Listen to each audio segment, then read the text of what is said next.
घड़ी जी मेहमान आया कर जल्दी देर न ला तू मुखे बाबा साण मिला तू सजा अदा अहसाने हो चंद घड़ी जी मेहमान आया चंद घड़ी जी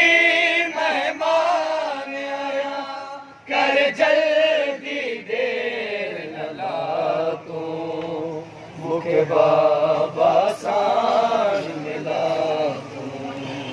सजा साने हो कर उजेड़ी भेण ते बातूं मुखे बाबा साण मिला तूं सन ज़ख़्मी है गल ज़ख़्मी है ॾाढो ॾुखियो थी साह खणा कन ज़ख़्मी है गल ज़ख़्मी है ॾाढो ॾुखियो थी साह खणा जे बस लॻनई बीमार अदा जे बस लॻनई बीमार अदा मुझो रसियूं तूं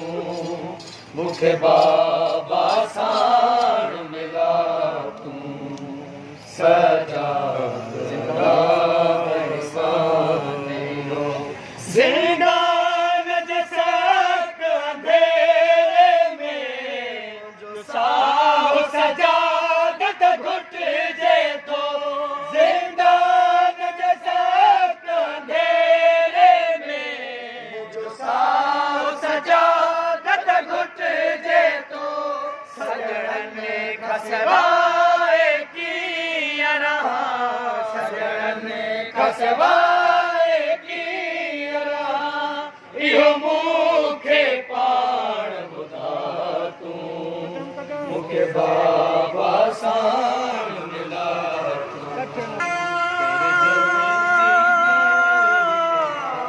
सजाद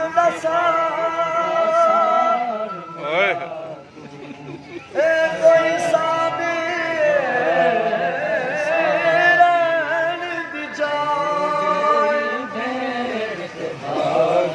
जिंदान गरम किवें लगदा है जे गरम कर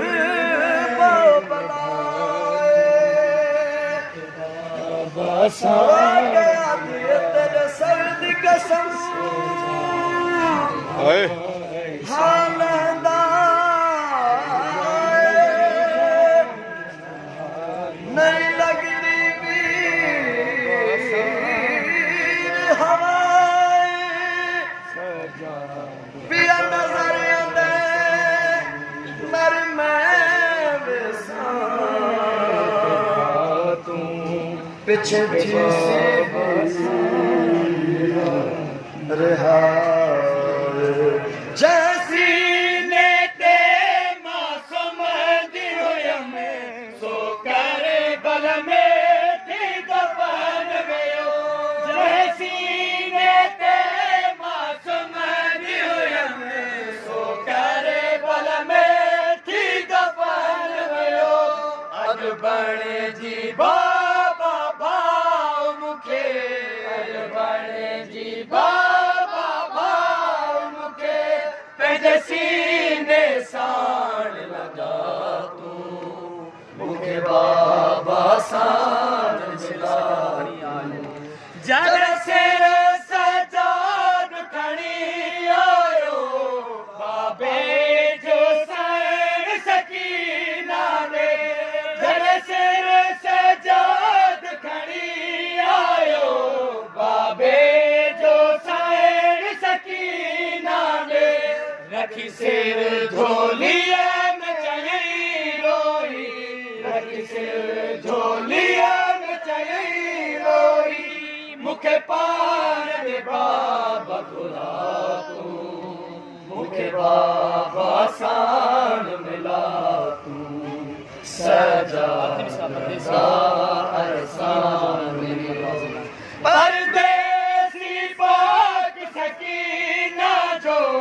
थियो दम परवाज़ ज़िंदान अंदर परदेसी पाक सकीना जो